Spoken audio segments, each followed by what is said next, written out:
Hi, everybody. Welcome to Talking Radio podcast number 5. Today, we're going to be discussing radio telephony with the control tower, also known as Aerodrome. So for some of you already starting out with your private pilot license, this will be very handy. But for everybody that's interested in what is tower aerodrome and how is radio telephony associated with this process, you've come to the right place. All right, so what we're going to discuss today is basically an introduction to tower air traffic control. We're going to define each one of the positions that you could come across when in communication with the tower, and then just a brief overview of the types of communication that you can expect. Now, most control towers globally normally have 2 controllers in the tower. They are defined as ground and tower. What that means is the ground-defined air traffic controller is controlling traffic on the ground. That's quite easy to remember. And the tower controller, they're controlling traffic in the air. Okay, so I'm keeping it very simple and very basic. A couple of you out there that are air traffic controllers or pilots are saying, yeah, but what about telling us about movement area and maneuvering area? That will come in a later podcast series. Today, we're just going to focus on who are these people in the control tower and what is the associated radio telephony. The average control tower globally will have 2 ATCs manning it. Might not necessarily be a 24-hour station, but they do have 2 controllers manning the control tower while it is operational. One will be defined as ground, and the other person will be defined as tower. What this basically means is the ground controller is the person that manages aircraft while they're on the ground. So in other words, on the taxi and on the startup. Whereas the other person defined as tower controller is controlling aircraft on the runway and flying in the airspace. The airspace as defined by the aeronautical chart for that particular area.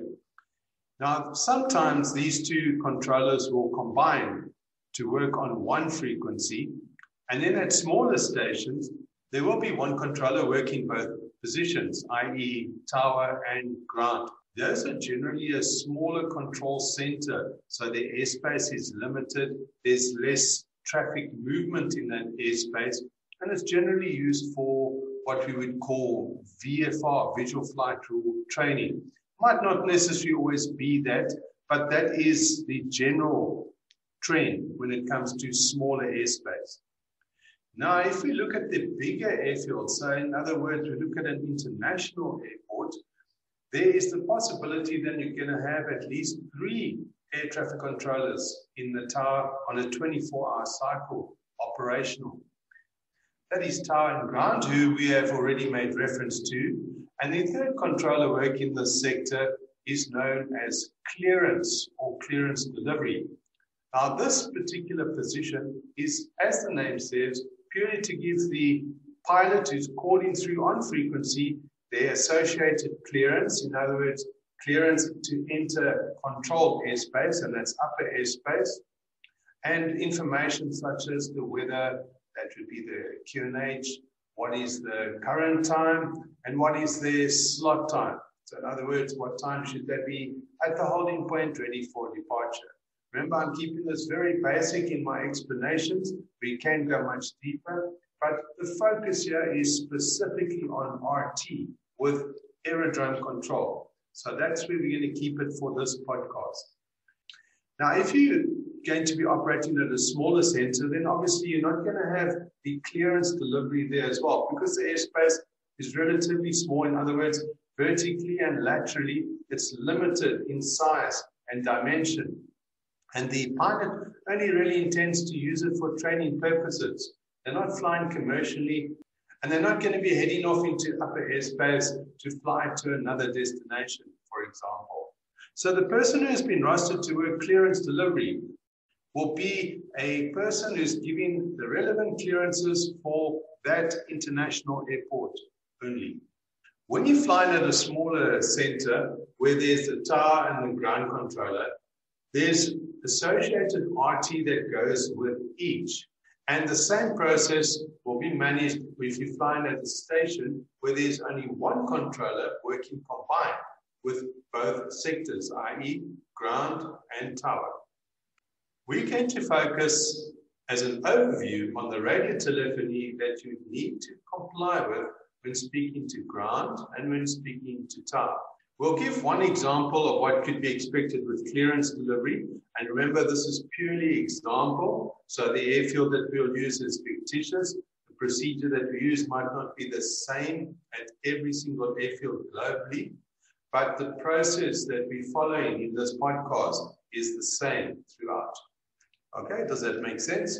Right, so I'm going to give you a very basic example of the day in the life of a student pilot flying at an airfield where there's air traffic control supplied, and they're going to be speaking to each controller individually, i.e. the ground controller first, then the tower controller, and give you an idea of what you can expect if this is the type of airfield that you're going to be operating at.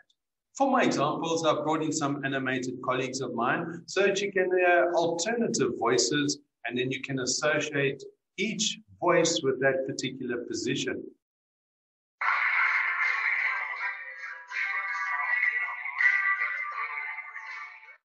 Ground, Tango 7 Alpha Bravo Charlie. Tango 7 Alpha Bravo Charlie, ground, pass your message. Tango 7 Alpha Bravo Charlie, parked at Echo Hangar, request start for AVFR flight to the general flying area, 2 people on board.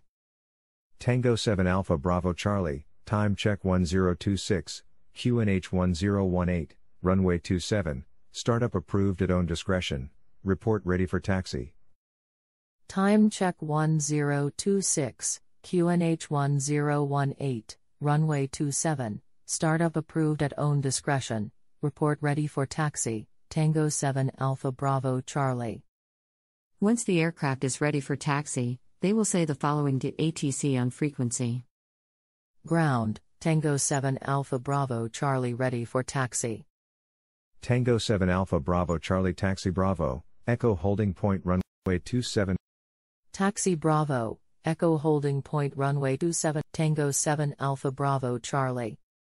At any point during this aircraft's taxi, the ground controller will hand them over to the tower frequency for departure if 1. It is safe to do so, and 2. If they have advised tower about this departing aircraft's intentions. Tango 7 Alpha Bravo Charlie, ready for departure contact tower, 118.1.